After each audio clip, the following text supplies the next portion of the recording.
This is Lansdowne Roar, the voice of the fans, and tonight we're talking about Ireland's Nations League Play-Off, and they've drawn Bulgaria.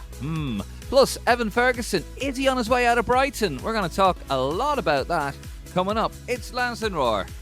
Where's my fucking thing?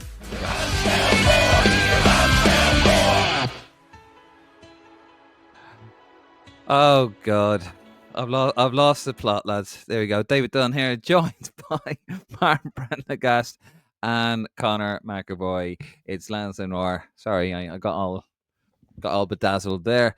Yes, we are going to be talking about Ireland's draw in the Nations League. Of course, we've drawn Bulgaria home and away. The games will take place in March. Just before we get started, folks, you're more than welcome. And you're more than welcome to have your say, get involved. It is Irish football's most interactive podcast, and we are live on YouTube, Facebook, and Twitter. And if you haven't already, please like the video. Please, if you wouldn't mind, hitting the subscribe button there, the QR code, and help us grow the YouTube channel, because that's what we're trying to do, folks. We are Irish football's most interactive podcast, and we are the voices of fans. We want to hear from you. Whew. Right, chaps. Sorry, a bit of a disastrous. This is what happens when you're a bit unprepared. Yeah. So, I know. We're going to be on here anyway. It's a cheeky little episode. We're going to be on here for next probably half hour, 45 minutes, and let's see what's happening out there with the Roar Faithful. So let's get to it very quickly. There we are. The draw was made today in, I don't know, somewhere in UEFA. Thursday. Right, where was it made? Come on, Martin. I'll guess Neon. There you go. Neon. I don't know if that's true, but I said that could Neon. Be a wild guess. It's all like correct. North of Leon. It's Leon. Anyway, Neon. The bright version of Leon. There you go. And so you see there on Thursday, the 20th of March, we play Bulgaria away in the first leg, and the second leg we played them in Dublin on Sunday, the 23rd of March. The game will be taking place not Sofia, as somebody mistakenly put up earlier on, but in the Hristo Botev Stadium, and that is in Plovdiv. There you go, Martin. You're not the only div on the podcast. Sorry, it's a cheap joke, isn't it? The stadium, I'm going to get a picture of it for you here now, holds just 18,777. Apparently had a record attendance of 40,000. And it's been renovated a fair few times. 93, 95, 08, 12, and over the last 10 years. There you go. So that's the miracle that is Wikipedia. Martin, what does that mean, first of all, for traveling supporters? How many tickets are we looking at? It was 18,000. 18,000, 5%. You have to have, I think it's about 900, if my calculations are correct, which means it makes it quite tight, really. So we expect to know in the next few weeks. I would say probably in the new year they'll probably do this. The FAI, they'll open up the away portal, and then that's it. Get your applications in, and the criteria for the games will be kind of logged against your away portal record of attendance of games. Just 1 point. It'll be interesting. No, that's not all in place yet. That's not all in place. That's from going forward, Dave. No, one thing that will be important though, because the England game, I'm guessing at this. I don't know this for a fact, but because the England game was, everyone got tickets who wanted to. They probably won't count that as a game that qualifies you for an away travel record. It will go back to other games, the ones that were kind of attended more loyally. I would phrase it that way. Make sense? More loyally? Okay. No, not really. I'm lost. I don't know. You have lost. No, yeah, I understand Martin perfectly. He speaks proper English, unlike you. Well, to be fair, both of you lads are born in the UK, so you should be able to speak English pretty well. You're the only one with a British passport. Yeah, I don't know where you're getting this from, this whole British passport thing. Yes. Sorry, yeah, I'm just reading the comment ahead there. Yeah, I've got it wrong. Yeah, because it's undersubscribed. They will count if you got England, because you would have got it. Yeah. I understand Martin perfectly. Do you? Do you, Conor? No, it's the other games where it's over. Yeah, they don't count because they can't. So there you go. It's all a bit of a mess, as you can imagine. A bit like us. So it's a hell of a journey. We're going to talk about the journey later on and how we're probably going to look at doing it, Martin, if you are doing it. Now, Conor, you and I were sitting in the posh seats of the media section, hey, pot noodle each and all that. So, Martin, you've got the comments there. What did Heimer have to make of it today? Yeah, Heimer's first reaction is like, he's expecting a low-scoring game. And then they will, says it's a kind of, he wanted to avoid Slovakia, so he was quite happy with that. The advantage of obviously playing the second game at home, I think, is quite good. And Trick says it's just a tricky place to go. The thing is, if you look at their results, a lot of low-scoring games, clean sheets is their strength. That is going to be a tricky thing to break them down for sure. And then he just spoke about what he's learned a little bit from the England game. And then a key, no more that, having the lads in camp and things like that. But one of the things he did say was, someone said, is it going to be better that you get relegated because you'll be in Group C and things like that? He thinks they're going to get more benefit from playing the top teams, which kind of links to what we've said in the pod in the past, I suppose. Vera Powell, when she was with the women's team, wanted to take on the world's best. That's what they want to do with Ireland as well. So that's an opportunity. Stay in this group and, take on the best, I suppose. We'll get more to that later on, actually. That's an interesting one there. I've got a lot to say about that. Conor, you are our facts man. Tell us how... Hello, Conor. Hello. Oh, by the way, I didn't plug him at the beginning. Do head over to Ref Tracker over on Twitter if you want, I suppose. if you feel up to it. Question. So how scared should we be of Bulgaria, Conor? I don't think we're prepared, lads. We're not ready for the mighty Bulgarians. Okay. Bulgarian brutes are coming at us.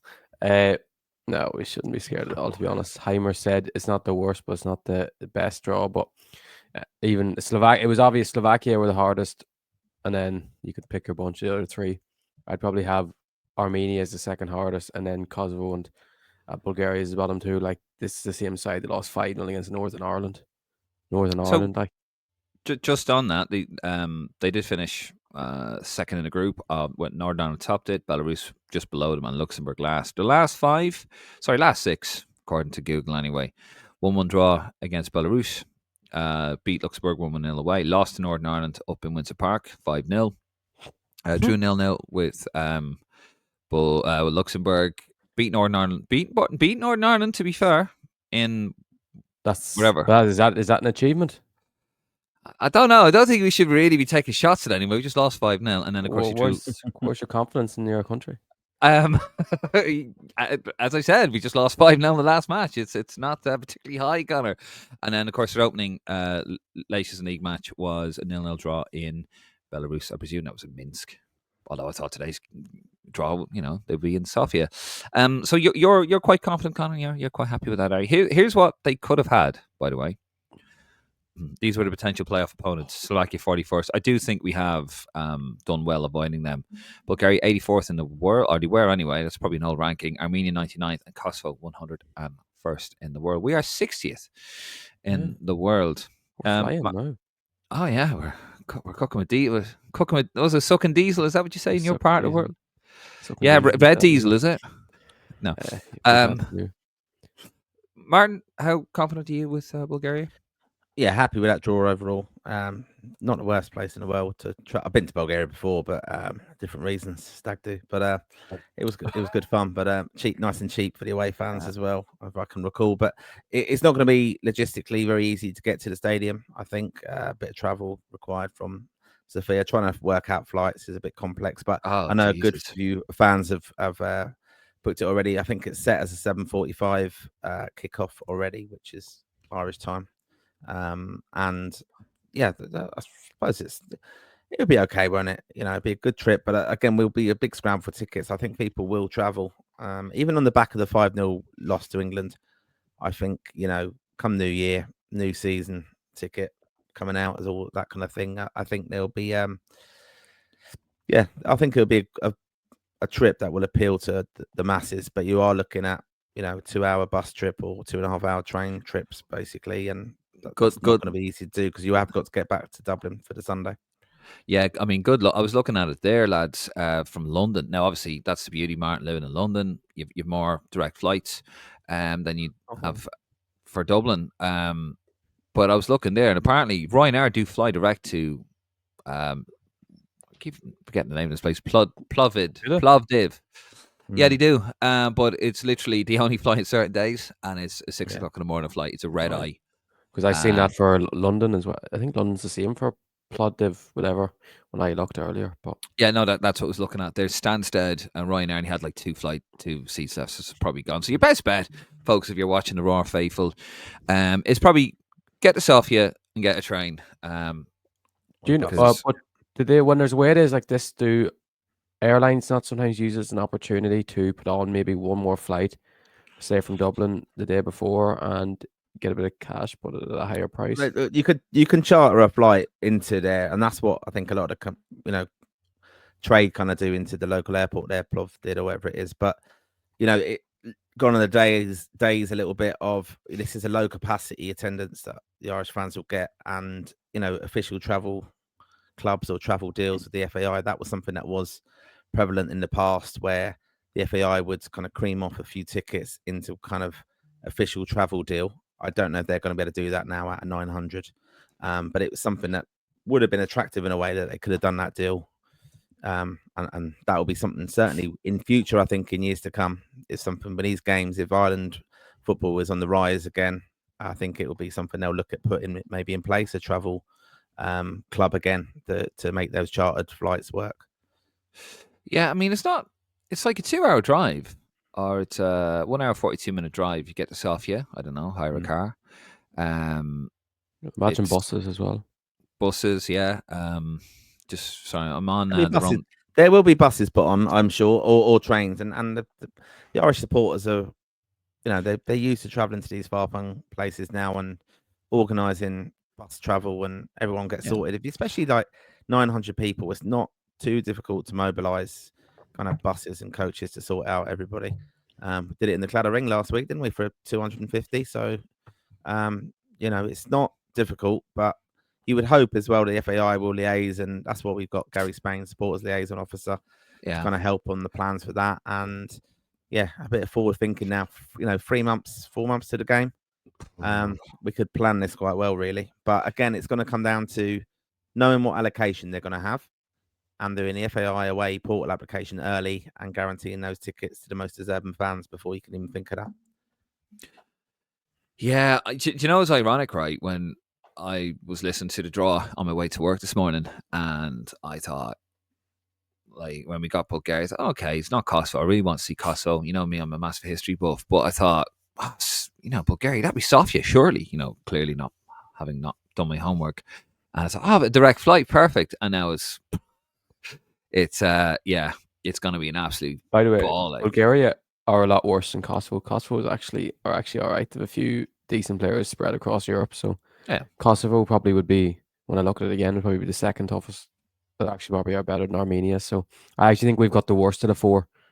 So I think we're getting a decent away there, a cheapish away there. I don't know I haven't looked at flights yet, but in terms of whilst we're out there and somewhere that we probably aren't going to get again. So I'm happy with this draw. I know what yous are.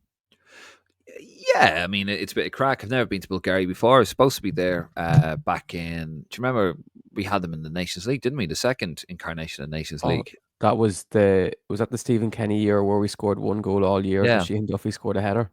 Yeah. That was in the Nations League, wasn't it? Yeah, it was the first. I think it was the very first Nations League campaign. Was it?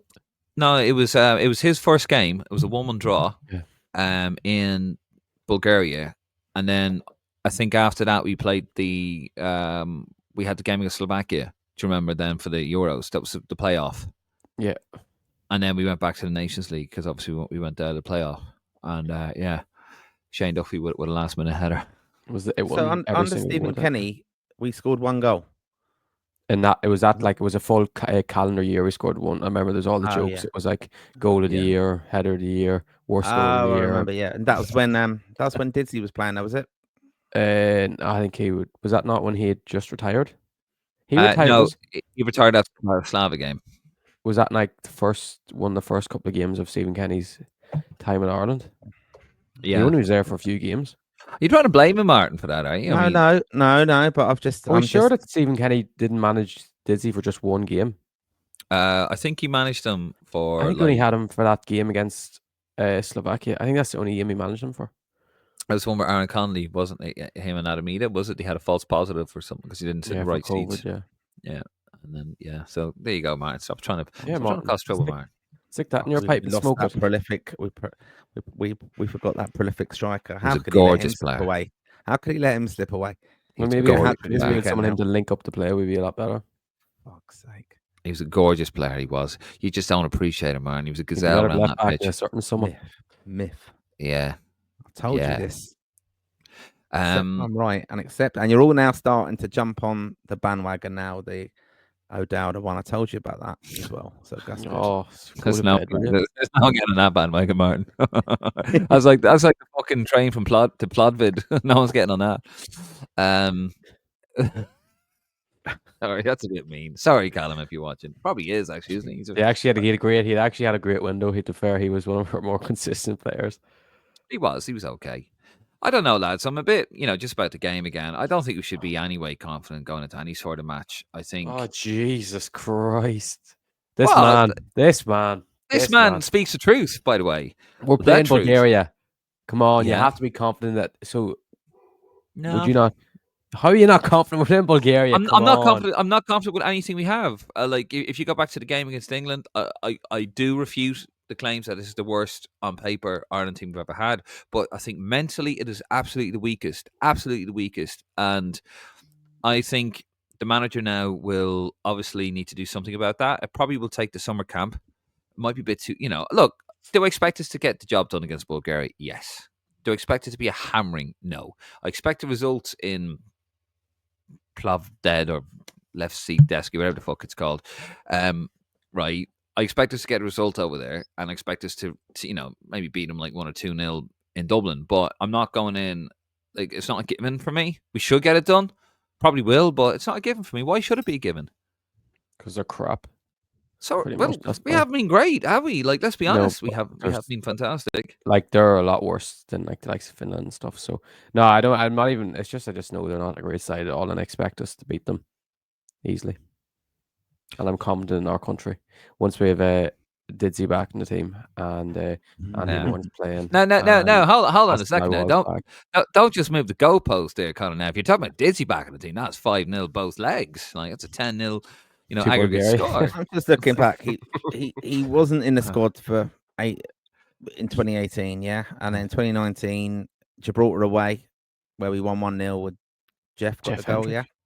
So he played in all 5 games then, and that was with Mick, wasn't it? And then that's with this, Martin, aren't you? And then it was international friendly. I think Bulgaria. Would we win 3-1, or is it Hungary? I'm not sure who this is against. No, we beat Bulgaria 3-1, and I think we beat New Zealand 3-1 as well. No, but he just got the equaliser against Switzerland the match before, didn't he? I'm not sure. We saved him. No, he got the equaliser against Switzerland. He had a groin injury in 2019, so then he was back for a Group D game, European Championships, at home to Denmark, drew 1-1, and then what are we trying to figure out? How many games Stephen Kenny managed them? Yeah, not many. I think it was only the 20 when we lost to Iceland, was it?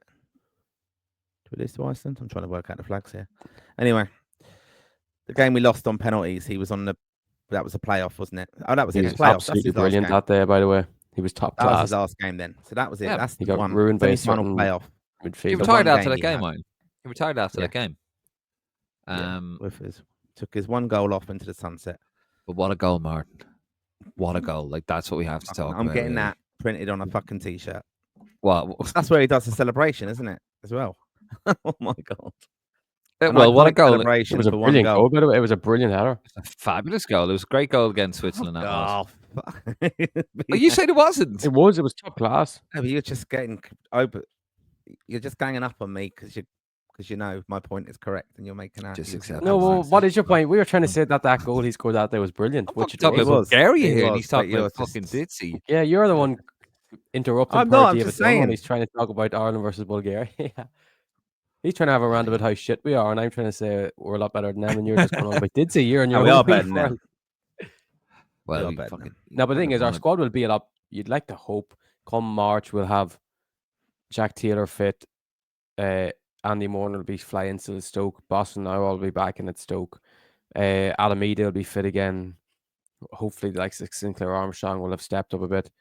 Like Oma Bamadeli will have a loan move in January, I'd imagine, and then that's another proper centre half to come in. Like as good as Mark McGuinness was, I thought the other day against England, I think Oma Bamadeli is just that bit better. Like I think Oma Bamadeli has way higher ceiling. So I do think we should be a lot better come March in terms of the quality of our squad. Like how many injuries did we have?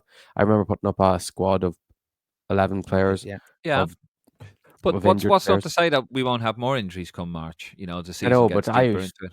Are you glass half full or glass half empty? I'm a glass is there with milk in it type of person. I'm having flashbacks to the Claddering. Was my glass? Your glass is never empty. The Claddering, Martin. Look, listen, I'm a realist, and you know I am a realist with this, and I've seen all this before. And yeah, we've a good squad on paper, but mentally very weak. And I would feel more confident. Like obviously we got these games in March. We'll see what happens. And then we got a camp in June, and then we got 2 friendlies in June, and then of course we go to the qualifiers in September. I'd be a lot more optimistic about going to the qualifiers in September. You know, not all of our players are firing at the moment. We're going to talk about one in a second, actually. That's a good comment coming in. Some great comments coming there, guys, by the way. We will get to them in a few minutes. But I don't know. I think we're just kind of hoping a little bit. There's nothing really in our hands, and that's what really worries me. Like, until that guy gets them for camp, Heimer.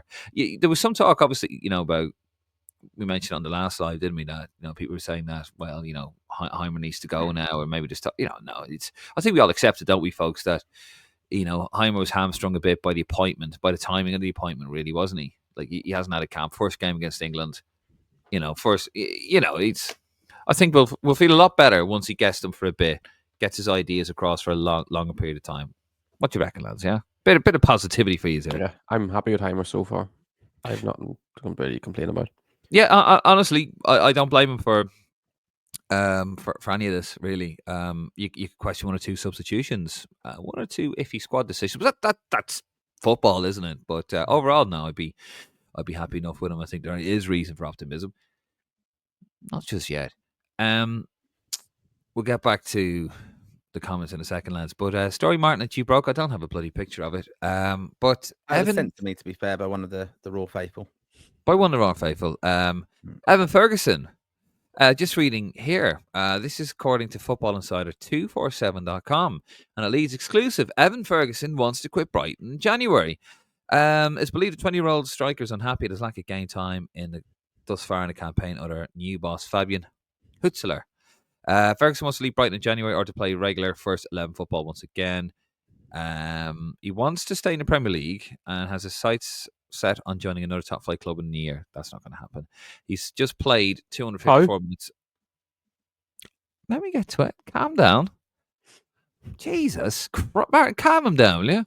I don't like people disrespecting our players. I'm not disrespecting him. I don't just like not. that. I don't. No, I don't like. Oh, that. fuck off! I'm not disrespecting him. Let me finish. Oh. Jesus Christ. He's just played. No, Stanfeld. Holy shit. He's just played 254 minutes of club football across 8 appearances in League and Cup this term, scoring 1 goal. The striker missed the first 3 games of this season with an ankle injury, but is now back at full fitness. Does it give any more? Just trying to see if there's. It's just whispers, I suppose. Maybe it's an agent putting it out or whatever. It just goes into, like, you know, what he did or whatever. Doesn't really give much more meat than that. Now, the reason why I say he's not going to end up at another top club is because they're not going to loan him to another top club in the Premier League. Now, are they? If you were Brighton, would you loan him out? But if he was forcing a loan move, maybe. Yeah, well, you're not going to loan him out to, like, if you're Brighton, you're not going to loan him out to another, like, top mid-table side in the Premier League, are you? You know, when you're fighting it out for that extra, whatever the position money or Europe now, are you? They're going for top 4. Yeah, exactly. So a Brentford or someone. So you're not going to let him go to a rival unless you sell him. No, I mean like a Brentford, like Brentford, Yeah. Palace, someone like that. Oh, no, he's too good. Like, I don't want him going to a Brentford anymore. I want him going to a top club. I mean, Brighton is perfect for him at the moment. A launchpad club. It seems to have all gone wrong from Conor at Brighton at the moment. What you put it down to? I don't think it's all gone wrong, but I do think I am starting to get a bit pissed off with the situation. The fact that he's not. Well, how's it? Oh, sorry. It's all going right with his. Shall I read through it again with his? No, I don't. No, 254 minutes of football. Wow. No, but it's just disappointing. It's more disappointing than that, and it's probably what more does he have to do at the moment, because he scored that unbelievable. Unbelievable! It was a brilliant finish against Wolves, and he probably, if you remember that last minute, he probably should have got a second. If I can't remember who it was, clean through with him and passed it to Wolves, and then Wolves went and scored at the other end. And then he started the next game against Liverpool in the cup, played 90 minutes, played very well, and then since that, he came on. They played Liverpool that weekend, I think, and he played 2-3 minutes. And you're like, oh, it's Liverpool away. You can understand maybe why he wanted to stick, but what was out in the pitch, and then didn't get a minute against Man City the last game before international break. So you'd wonder what's his viewpoint on it. Is it just because Danny Welbeck is playing so well at the moment that he seems to score every game, and when a player scores, like, oh, can I take him off really? And he's the club cap. Is that Lewis Dunkers, I think, is he? But like, Welbeck has captained the side on a number of occasions. So I do think Evan Ferguson, once he starts scoring, once Welbeck stops being a freak of nature at the moment, Ferguson will get back, because I do think Ferguson is as good as any young striker based off talent. And I don't know what at the moment wasn't clicking, but what we've seen of him recently, he's done well, because he scored that goal against Wolves, played well against Liverpool, hadn't really featured the last 2 weeks, then was brilliant, I thought, against Finland. And what he done, he almost got unbelievable assist, scored a goal, should have got a penalty against England. I know he made that poor mistake for the goal, but it was, in terms of his overall impact in the game, I thought he actually done well for a striker that was basically playing on the halfway line. Yeah, who doesn't rely on pace. So I do think at the moment I'm a bit pissed off with how he's getting on at Brighton, but I do think it'll turn around. Okay, Martin. Just on a more, I suppose, you see this all the time, don't you? Do you reckon that maybe this agent has let this slip out a little bit, and just sort of, maybe kind of light a fire under the arse of the manager and say, listen, he's not happy now. My client's not happy. He wants to get out of here a little bit. Hopefully try to jog the manager's kind of memory, as you do have this young potential superstar on the bench here. Maybe you need to give him a go, because he needs minutes. He does certainly needs minutes, and I think he did do well. I kind of agree with Conor. I thought he had a kind of good window for Ireland, and I think it is just a reminder that this lad's going away with the international team, and he's playing really well for them. He's the kind of first name on the starting lineup for the strikers anyway. It could have been a totally different window for him, even better. Like if he had got that penalty given to him, which he should have. The injustice against Irish people still goes on in England. But I think he like, it is a reminder as well. If they don't rate him, let him go out on loan. He needs to be playing. We got to remember how young he is. He had that really tough time with the injury, and he's not come back to that level yet. But he is still learning, and I think they're just going to trust at the moment, Brighton, that Welbeck is going to see out games and do things a bit more understanding of the team and what they're trying to do, and is getting results from that, the Brighton manager. So he's just got to be patient, bide his time. He will get in there, score goals. The FA Cup starts in January. We're not far away from that. That's always a big thing for Irish footballers, I think, because it certainly was a few years ago. I used to always go on about it, probably too much. But, that's where the kind of squad gets used, and I'd expect him to start there. And if he doesn't, the window opens, and he's got to be looking to move on if he doesn't get opportunities.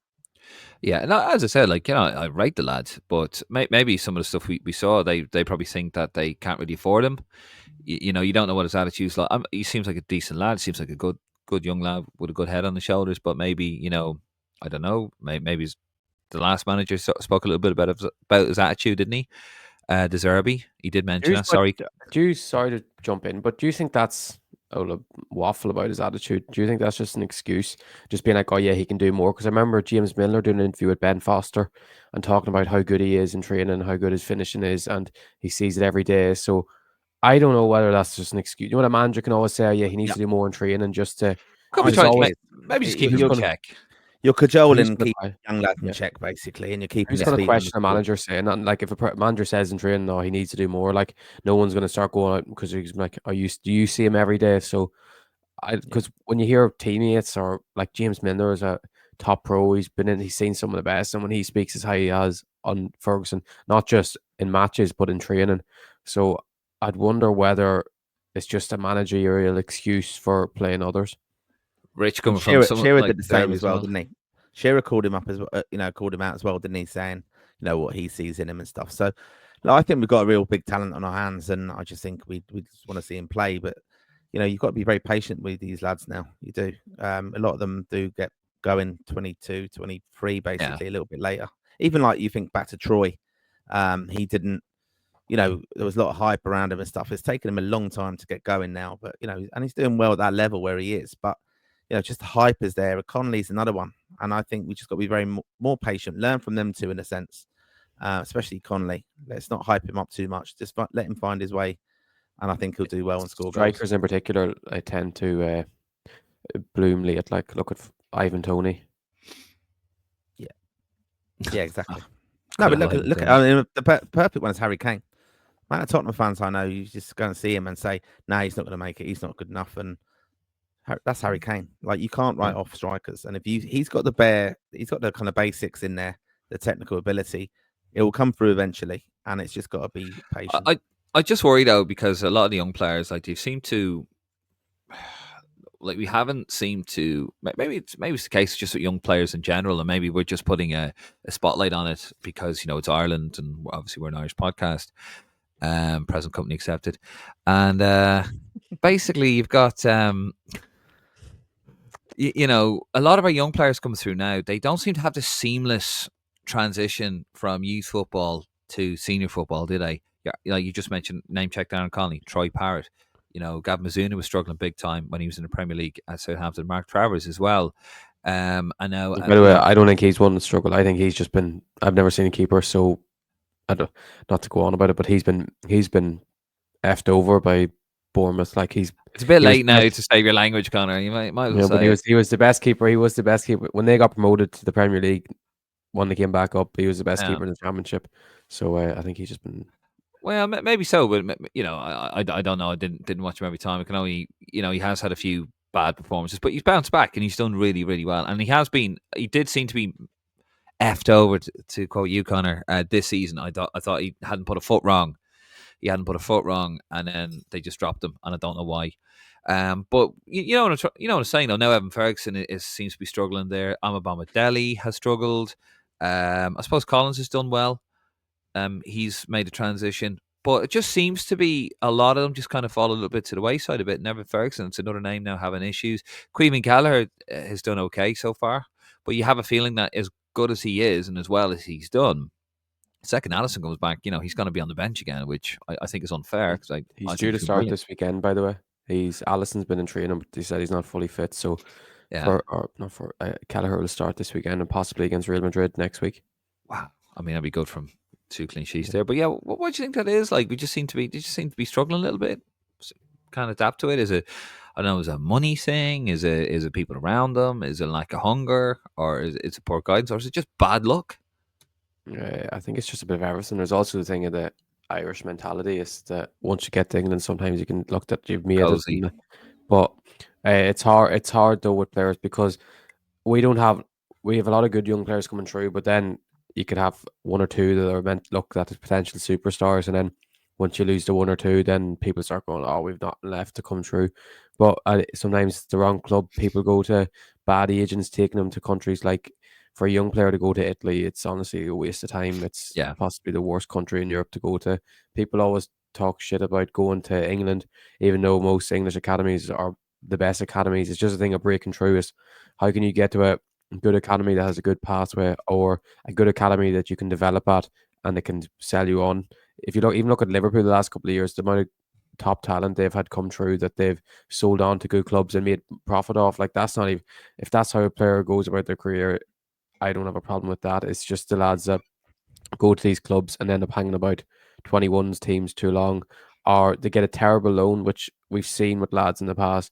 They've got a loan to a club that just doesn't suit their style of football at all, and isn't going to work for them. So I think there's a mixture.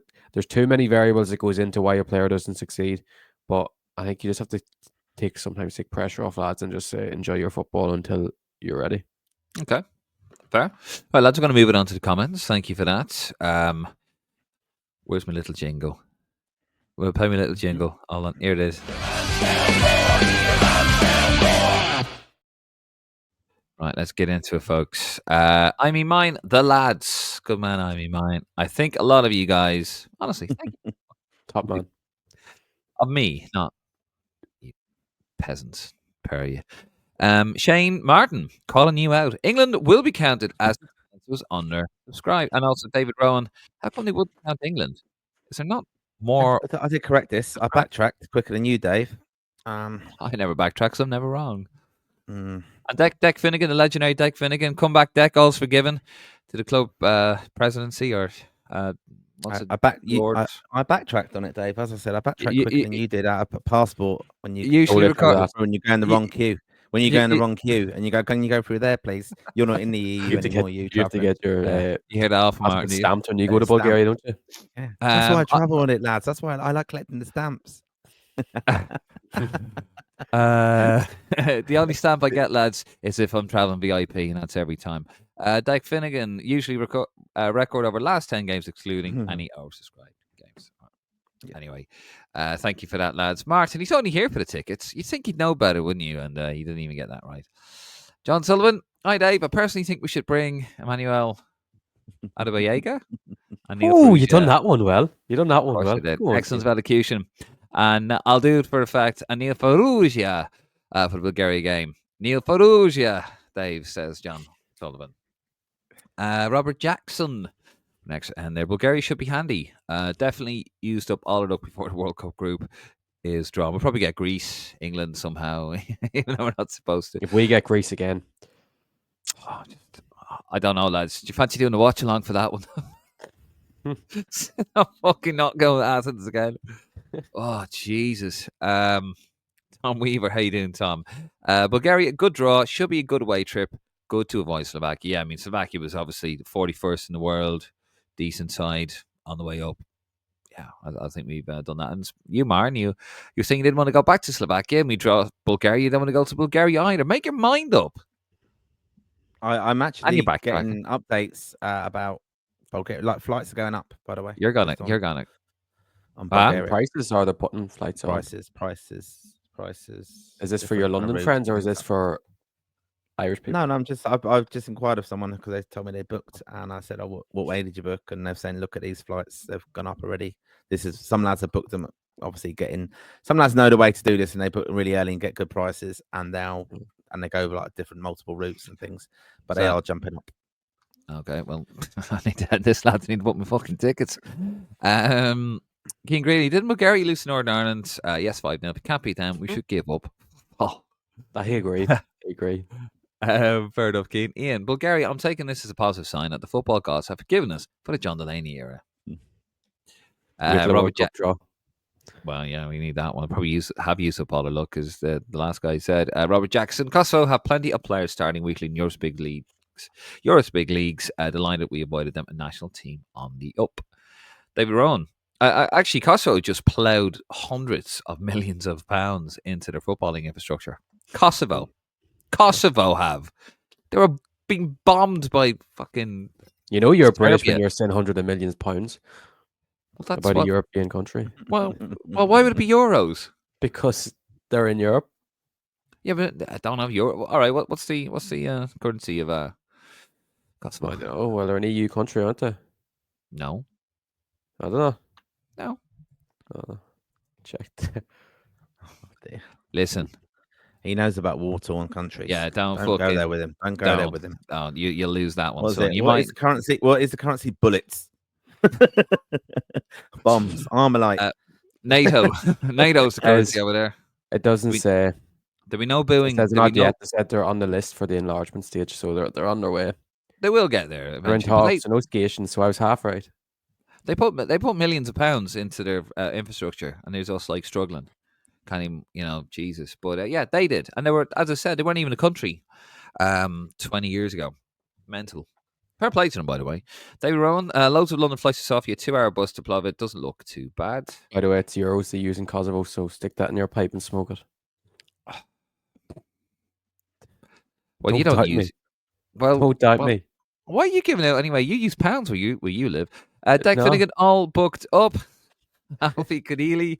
Hi all. It would have been nice to have got Armenia or Kosovo. Bulgaria is a good draw for us. I'm glad we avoided Slovakia, and it's good to have a second leg at the Lansdowne. So I am happy. Anytime we've had a playoff where the second leg is in Lansdowne, we've qualified. There you go. Have a bit of that, Conor. Can you name the playoffs? Bosnia and Herzegovina. No, you're talking bollocks. We lost to Denmark at home and we didn't qualify for the World Cup. Yeah. So what are you talking now? All right, Mike. All right, I'm glad you're paying attention. Thing is, you thought you were right there. You thought you had some great stat. He did. It is a great stat. It's just not true. Fuck. James Agnew. Evening, lads. Hope all is well. Actually, no, I don't count it. Fuck it. Evening, lads. Hope all is well. Cracker weekend last weekend. Good man, James. Didn't see him for very long. Bulgaria is a decent draw for us. We avoided a harder tie in Slovakia anyway. If we have any designs remaining a League B side, then we have to put teams like this away. Hopefully, get through this playoff and then go into the summer playoff, building a bit of momentum. I'm with you, James. We are like the Everton now, aren't we, of the Nations League Group B? We just won't go away. Sean Condon, I think the playoffs for Nations League are nonsense, but it's actually beneficial for us. Heimer is still trying new things. Will be good games to try Collins in defensive midfield. Again, Baylor. Brenny trying to get Checky. I'm always watching. He's always watching you. He's always watching you, Didzy hater. Yeah, fucking Didzy. Yeah. Shane Martin, have to say, lads, I'm fairly optimistic that we'll get through this game and also qualify for the World Cup. Really like the way Heimer has set us up, how he speaks, and the first half last week. Great attitude. Yeah. James' second comment is coming there. Keane Greeley, should Shane Duffy start for us if Collins goes into midfield? Jeez, I hope not. No? Fair. There you go, Keane. Hope that answered that. I don't know. No. You'd like to think we're moving on. Yeah, you just like to, McGuinness, like. Yeah, you'd like to think we're moving on from that. Shane Martin, we watched the game last week. We were missing 8 players. McGuinness played very well. Moran was excellent when he came on. If Boston Lawal comes through more matches, I think we're going to do well.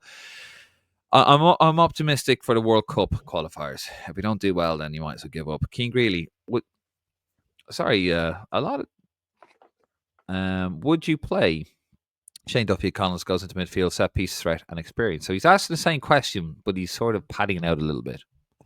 Is the answer still no? Yeah. Okay. Sorry, Keane. Not many on board with that one. Mike John, I think they should forget about soccer and stop deluding themselves. They're just up to standard. So I don't know what's probably not up to standard. Probably. What's soccer? I don't know. Well, to play in America. Yeah. Francis and Conky Bar, lads, just joined. Do we know where the Bulgaria away trip will be? Yes, we do. It will be in Plovdiv. I think I've said it right. And it will be in the Stadion Olimpico Plovdiv. No. Stadion Hristo Botev. I am probably butchering that. Big shout out to Frank there. Frank O'Connor in America. Good friend of the pod and Wrist London member. Good lad. Kieran Leo, I keep doing that. Keep thinking it's league. Can you predict an optimistic 11 versus Bulgaria with actual midfielders, Lowell and Moore? Can you see that happening? No. Cousin will be back, won't he?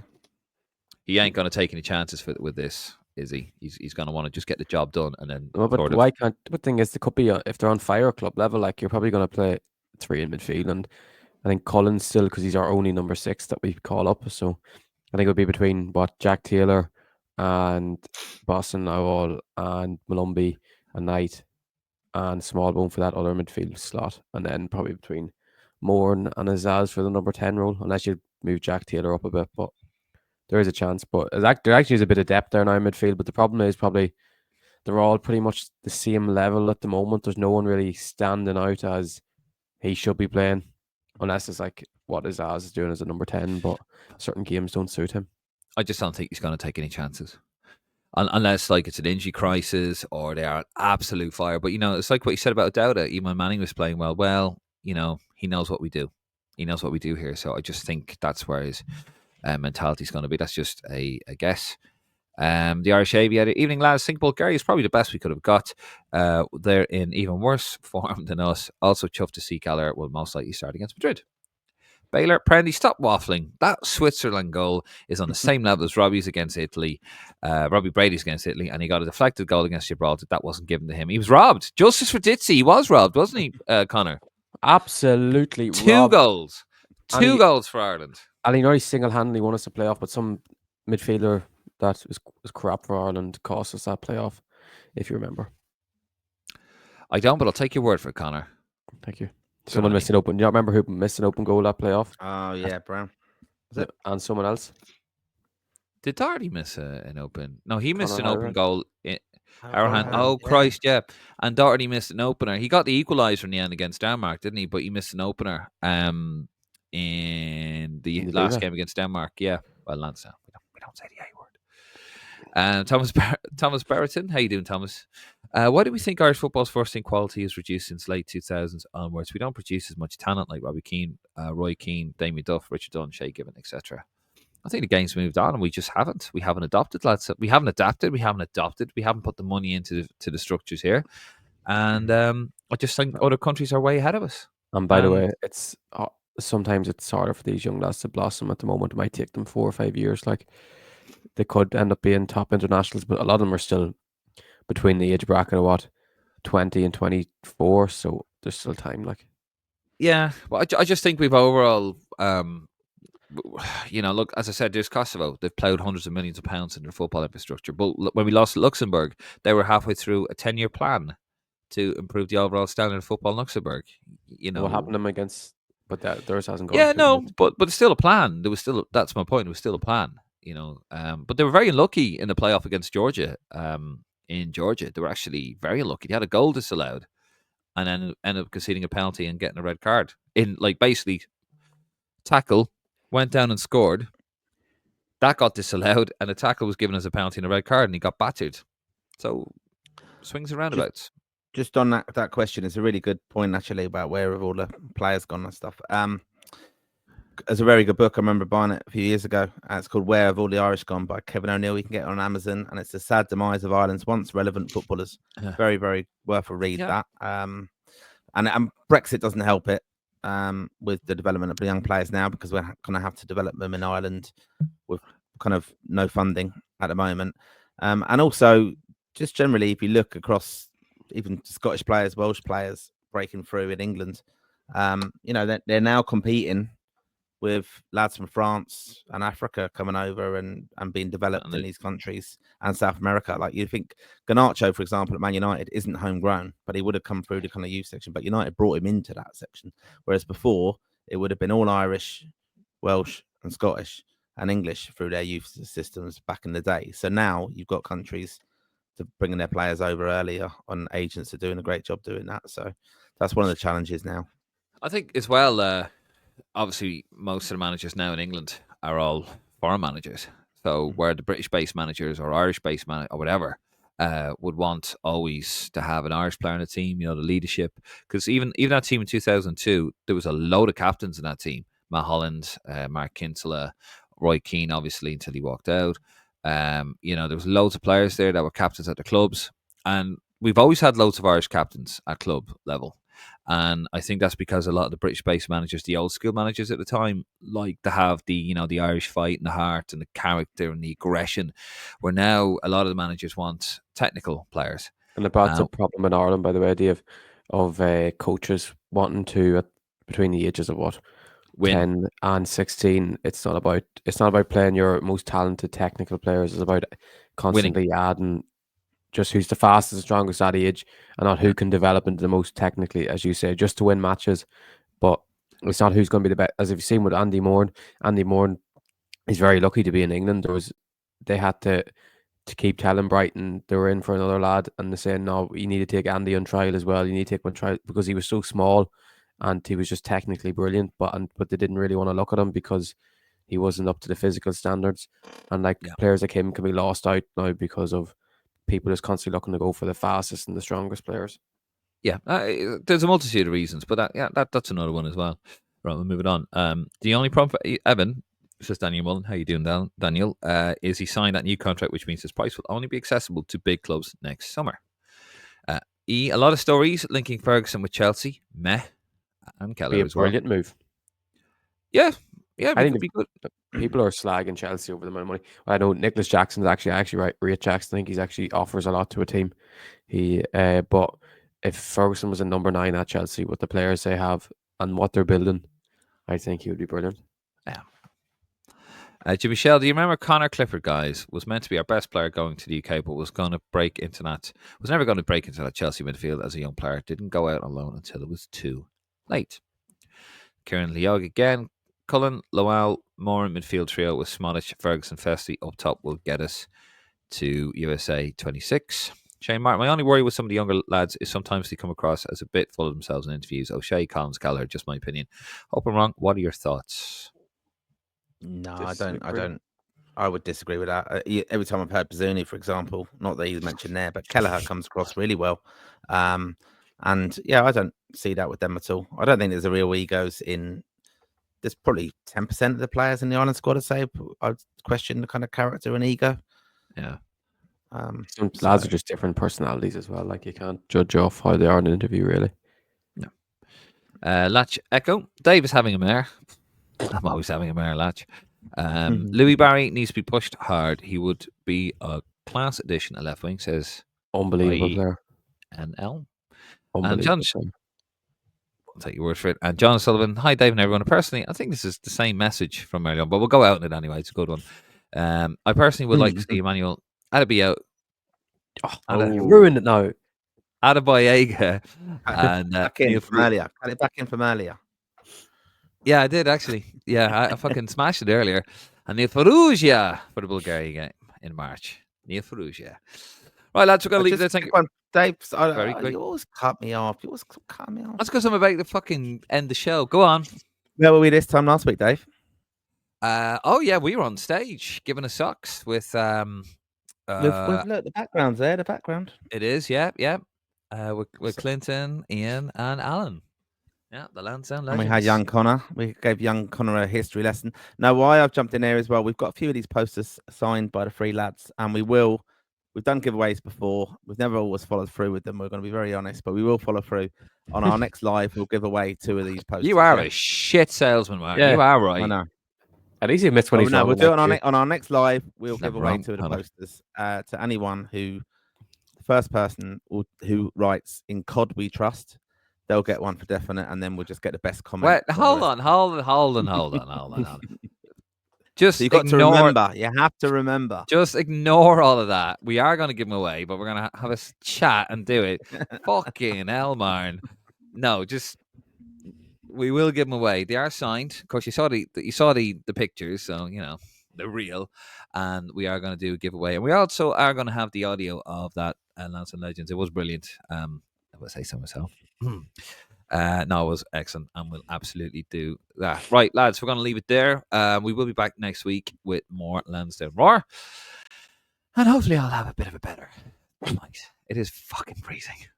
I need to switch the heating on, actually, and well, there goes Christmas. Right. If you haven't already, guys, please subscribe to the page. Please head over to our Facebook, Instagram, and our Twitter account. Head over to Rep Tracker, where Conor is doing God's work over there, Rep Tracker on Twitter. If you want an audio version of this episode, head over to lansdowneroar.ie or wherever you get your podcast from. And of course, if you haven't already, please do subscribe to the YouTube channel. We're trying to grow it. We're trying to get it up to about 2,000 subscribers. 2,000 subscribers, guys. Can you help us? We're just under 1,500. We want to get to 2,000. Come on. We know you can do it. You're the Roar faithful. You're the best fans in the world. Right. We're going to leave it there. Thank you very much. I'm David Dunn. He's Martin Prendergast. That's Conor McAvoy. This is the Brady Bunch. We're out of here. Good night. God bless. And come on, you boys in green.